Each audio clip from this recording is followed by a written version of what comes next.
في 2003 كانت بتتم تجارب على ذرات عنصر الأمريسيوم 243 وأيونات الكالسيوم 48 باستخدام جهاز اسمه السايكلوترون. لكن التجارب دي أنتجت ذرة عنصر غريب جدا ما كانش معروف في وقتها في الجدول الدوري، وهو عنصر الموسكوفيوم. لكن للأسف كل الذرات الناتجة من التجارب دي اتحلت بشكل أسرع من قدرة العلماء على ملاحظتها ودراستها. وفي 2004 تم الإعلان عن اكتشاف العنصر ده، بس العالم كان في انتظاره مفاجأة تانية، وهي إن في عالم أعلن اكتشاف العنصر ده قبل ما يتم الإعلان عنه ب15 سنة كاملين، وقال إن الحكومة الأمريكية كانت على علم بوجود العنصر ده في المنطقة 51. وده بقى اللي يطرح السؤال: هل الكلام اللي قاله العالم ده صحيح؟ ولو صحيح ليه تم إخفاء العنصر ده المدة دي كلها؟ وهل العنصر ده أهمية أو استخدامات ما تمش الكشف عنها؟ وإيه علاقة الموسكوفيوم باليو اف او والكائنات الفضائية؟ حضر كوباية القهوة بتاعتك وخليك معايا، وخلينا نتكلم عن العنصر ده اللي بتدور حواليه أسئلة كتير جدا. أنا أحمد طه وأنت بتسمع الخلاصة.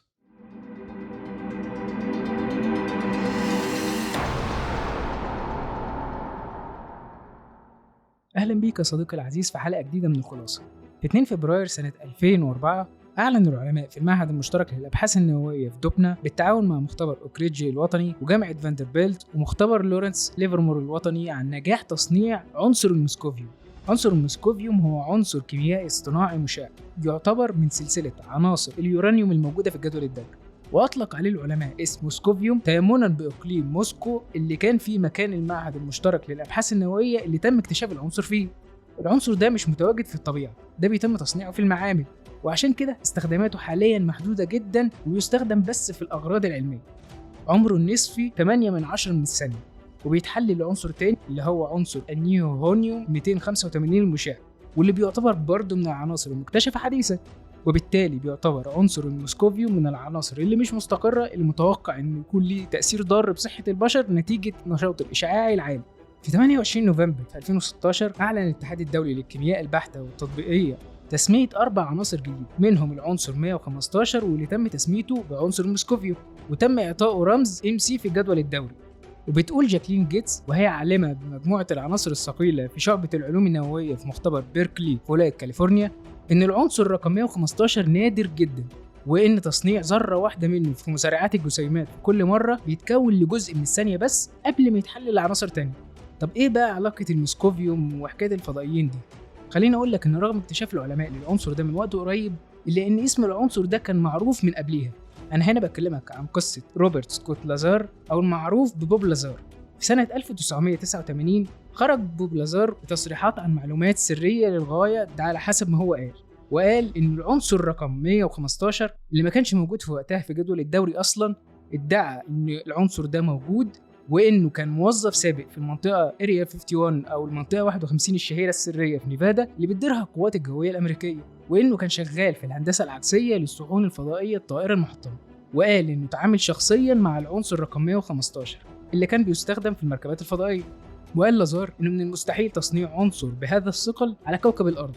العنصر ده لازم يجي من مكان تكون فيه العناصر فائقة الثقل موجودة بشكل طبيعي، وبالتالي العنصر ده أكيد يعتبر من العناصر الفضائية.